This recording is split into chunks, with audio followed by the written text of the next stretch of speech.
만일 최상목 대행이 헌법재판소의 결정에도 불구하고 마흔역 재판관을 즉시 임명하지 않는다면 이는 내란 공범이라는 결정적 확증입니다.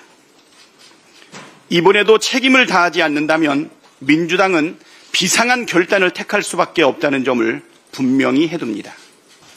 최상목 대행은 내란 공범을 자인하는 것입니까? 직무정지된 윤석열의 권한을 잠시 대행하고 있는 임명직 공무원에 불과한 최상목 대행이 선출된 대통령보다 더 큰 권한을 행사하고 있습니다. 벌써 거부권만 7번을 행사했고 내란 특검은 2번이나 거부했습니다. 권한 대행으로서 최소한의 소극적 권한 행사를 넘어섰고 국회의 입법권을 심각하게 침해했습니다. 위헌적 요소가 없고 여야 합의 정신을 최대한 반영했음에도 불구하고 부득부득 여야 합의를 요구하며 내란 특검을 거부한 최상목 대행의 태도는 상식과 민주주의 원리에 정면으로 반하는 것입니다. 내란 공범으로서 처벌을 피하려는 속셈이 아니라면 도저히 있을 수 없는 행태입니다.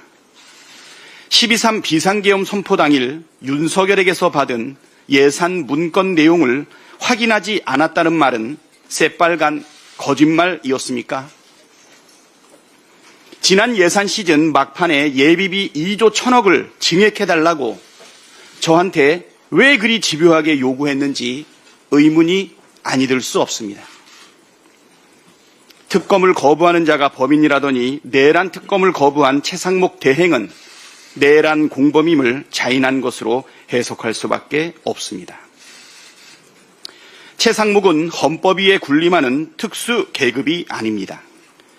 그가 누구든 대한민국의 국민이면 헌법과 법률을 따라야 한다는 것은 상식 중의 상식이고 공직자라면 더더욱 헌법과 법률을 지켜야 합니다.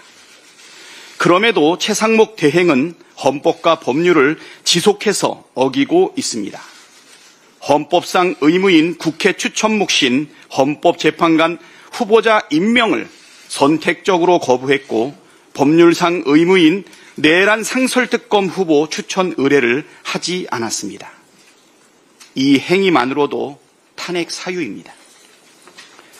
오늘 헌법 최종 해석 권한이 있는 헌법재판소가 마흔역 재판관 후보자 임명 거부와 관련한 권한쟁의 심판에 대해 판결을 내립니다.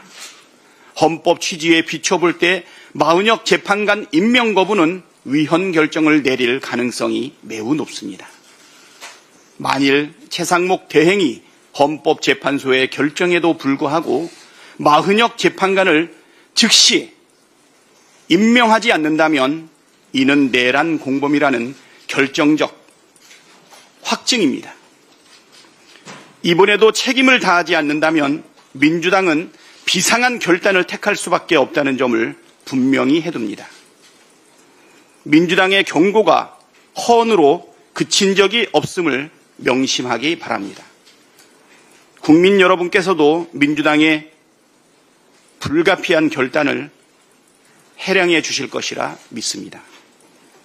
헌법과 민주주의를 파괴한 내란 공범을 선처할 이유가 없습니다. 바늘도둑이 소도둑되면 처벌은 더욱 커지게 마련입니다. 민주당은 최상목 대행이 과거 박근혜 국정농단 당시 직권남용 권리행사 방해 혐의로 고발된 사건을 잊지 않고 있습니다. 최상목 대행은 미르재단과 K스포츠재단의 수백억 대의 출연금 납입을 강요한 혐의를 받았으나 박영수 특검 및 윤석열 수사팀장의 자의적 기소권 행사로 기소당하지 않았습니다. 공범인 안종범이 처벌받았고 뇌물수수 혐의로 박근혜가 처벌받은 점을 고려하면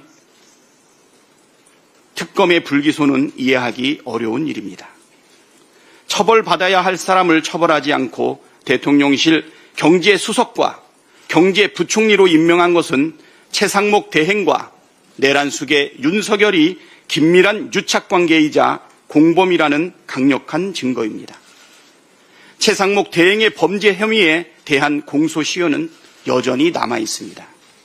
민주당은 최상목 대행이 헌법재판소 결정마저 따르지 않는다면 내란죄 공범으로 간주하고 내란죄 고발을 비롯해 필요한 조치를 취하겠습니다.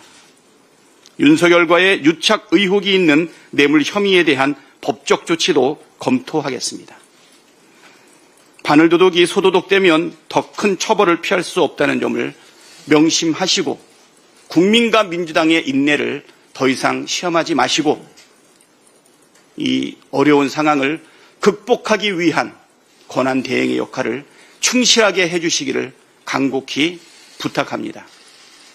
내란 수계 대행의 역할을 즉시 중단하시고 어려움을 극복하는 데 총력을 다해 주시기를 다시 한번 간곡하게 부탁합니다.